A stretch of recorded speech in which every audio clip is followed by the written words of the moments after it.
వరంగల్ జిల్లా నర్సంపేట పట్టణంలోని ప్రభుత్వ ఆసుపత్రిని ఎమ్మెల్యే మాధవరెడ్డి, జిల్లా కలెక్టర్ డాక్టర్ సత్యశారద సందర్శించారు. ఈ సందర్భంగా హాస్పిటల్ సూపరింటెండెంట్ వారికి ఘన స్వాగతం పలికారు.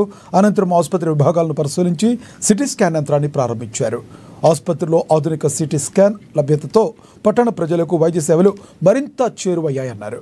రోగులకు అందిస్తున్న వైద్య సదుపాయాలను పరిశీలిస్తూ అధికారులు మరింత శ్రద్ధ వహించాలని సూచించారు. 2,50,00,000 కొడుతున్న సిటీ స్కాన్ మన గౌరవనీయులు ఎమ్మెల్యే గారు దొంతి మాధవరెడ్డి గారు, మన వరంగల్ జిల్లా కలెక్టర్ సత్యశారద గారి చేతులుగా ఇనాగ్రేషన్ చేయడం జరిగింది. ఈ సిటీ స్కాన్ వల్ల మన నర్సంపేట ప్రజలకు చాలా అవసరం ఉంది. ఎందుకంటే నర్సంపేట పట్టణంలో కూడా ప్రైవేట్లో కూడా ఎటువంటి సిటీ స్కాన్ లేదు. సో దీనివల్ల ఈ సిటీ స్కాన్ తోటి హోల్ బాడీ సిటీ స్కాన్ అంటే కంప్లీట్గా మెదడు నుంచి కాళ్ళ వరకు మొత్తం అన్ని అవయవాలు అవసరాన్ని బట్టి తీసుకోవడానికి వస్తుంది.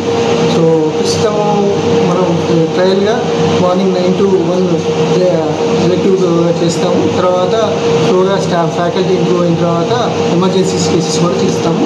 సో ఈ అవకాశాన్ని మన నర్సంపేట ప్రజలు పట్టణ